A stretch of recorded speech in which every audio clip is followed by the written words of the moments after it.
Notre voyage nous emmène au Japon, cette fois-ci, avec la maison Nikka, et plus précisément le Coffee Grain. Alors, Coffee Grain, on va lever tout de suite beaucoup de confusion. On ne parle pas de grain de café, hein. Ici la référence n'est pas du tout faite à cela, même si dans les notes de dégustation on peut percevoir quelque chose de torréfié. C'est souvent d'ailleurs ce qui induit l'amateur en erreur. On ne parle pas ici de whisky dans lequel on aurait mis dans les fûts des grains de café qui confèrent ces notes torréfiées. Non, non, pas du tout.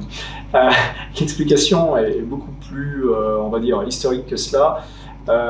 Quand on parle de grain dans le whisky, on parle en fait de céréales qui ne va pas être l'orge maltais. C'est-à-dire ça peut être du blé, ça peut être du maïs, ça peut être aussi de l'orge vert, de l'orge non maltais. Donc dès lors on ne parle pas de malt, on va parler de grain. D'une. Coffee, c'est le nom de l'alambic. C'est l'alambic à colonne, alors qui tire son nom de son inventeur, ou du moins de celui qui l'a amélioré, Ainas Coffey, un Irlandais qui en fait était au 19e siècle, on est au début du 19e siècle, le responsable du plus ou moins des agents des douanes de l'assise de l'Irlande. Et d'un côté, il faisait la chasse aux distillateurs clandestins, mais de l'autre, c'était aussi un ingénieur, et il n'avait de cesse d'observer et donc de travailler sur l'amélioration de l'outil de production. Et lorsqu'il a pris sa retraite, donc, il a travaillé sur cet alambic. Alors, l'alambic à colonne, comme on l'appelle, avait déjà été idéalisé dans un premier temps par un Écossais, Robert Stein, en 1926. Et en fait, on était imaginé donc une très très grande colonne. Alors, on est loin de l'image de ce qu'on appelle le pot still, c'est-à-dire cet alambic à peau en forme de poire ou d'oignon cuivré. Là, imaginez une tour, donc tout simplement pas du tout de cuivre, si ce n'est à l'intérieur. Et à l'époque, le dispositif ne contenait donc qu'un seul type d'alambic, et Ainas Coffey en fait l'a doublé, rendant plus performant aussi la distillation. Et en 1831, il dépose le brevet. Donc, et il va voir ses compatriotes irlandais pour leur dire, voilà, on a un outil de production qui est beaucoup plus performant, qui va permettre de distiller dans un temps beaucoup plus long, d'où le nom en continu, hein. Et puis surtout des mous, pas seulement issus de malt, mais également d'autres céréales et qui peuvent être moins onéreuses. Donc, matière première moins onéreuse, système de production beaucoup plus gros et donc moins coûteux, tout pour rendre la production du whisky plus abordable. Mais les Irlandais n'ont pas vu de cet œil-là, et notamment la maison Jameson vers qui Ainas Coffey s'était tourné, en disant mais le problème c'est que votre distillat ne vaut rien. On l'appelait le distillat silencieux, parce qu'il faut savoir que quand un alambic classique en cours de deuxième distillation va produire un alcool qui peut aller sur les 70-80% de degrés, l'alambic à colonne, lui, va produire au-delà des 90%. On parle de 92-94% en moyenne. Et donc, c'est un alcool qui va être effectivement tellement épuré qu'il peut avoir ce côté très neutre.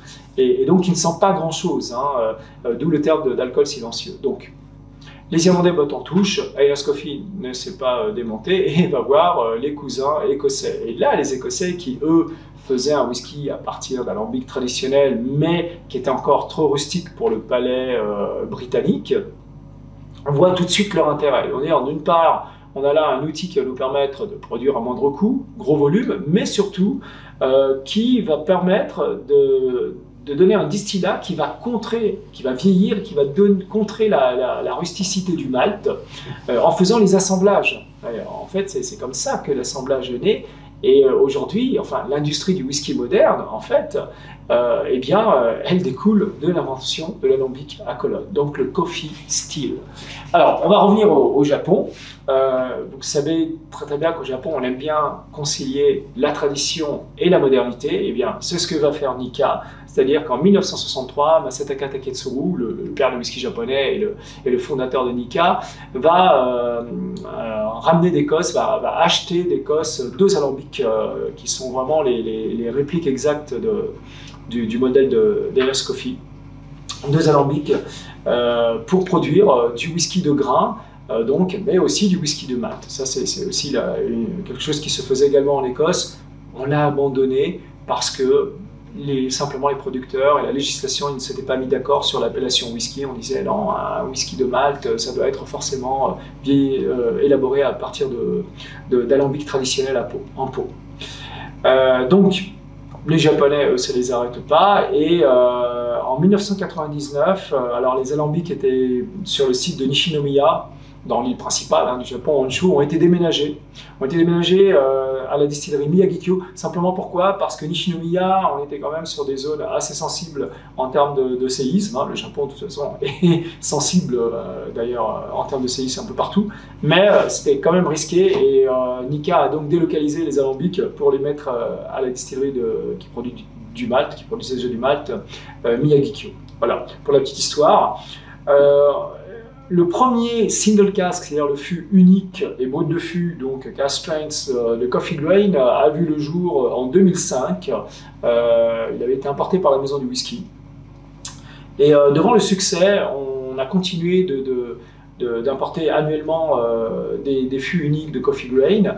Et puis on a demandé à Nikka si on ne pouvait pas faire quelque chose de plus abordable pour tous les palais, parce que c'était un brut de fût, donc c'est-à-dire sur un whisky qui était aux alentours de 58-59, qui pouvait même dépasser les 60 degrés, mais qui était tout à fait assimilable au palais, et ça c'est la caractéristique des alambics à colonne, et notamment avec le grain, parce qu'on va produire un whisky après vieillissement qui va être plutôt dans l'onctuosité, dans la rondeur, dans la gourmandise. C'est les caractéristiques d'ailleurs de cette bouteille. On est sur le côté vanillé, sur un côté brioché.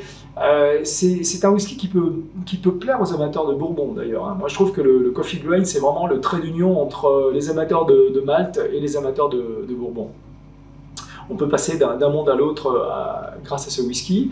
Et donc, je disais, devant le succès, on a demandé à Nikka de faire quelque chose de plus accessible, c'est-à-dire si on ne pouvait pas avoir une production plus régulière, mais réduite, à 45 degrés. En 2012, du coup, Nikka va lancer son premier Coffey Grain, comme vous le voyez ainsi, sous cette forme-là, en Europe, avant tout, c'est une première et non pas au Japon.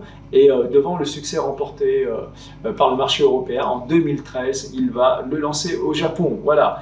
Et aujourd'hui encore, c'est un des embouteillages emblématiques de la gamme Nikka.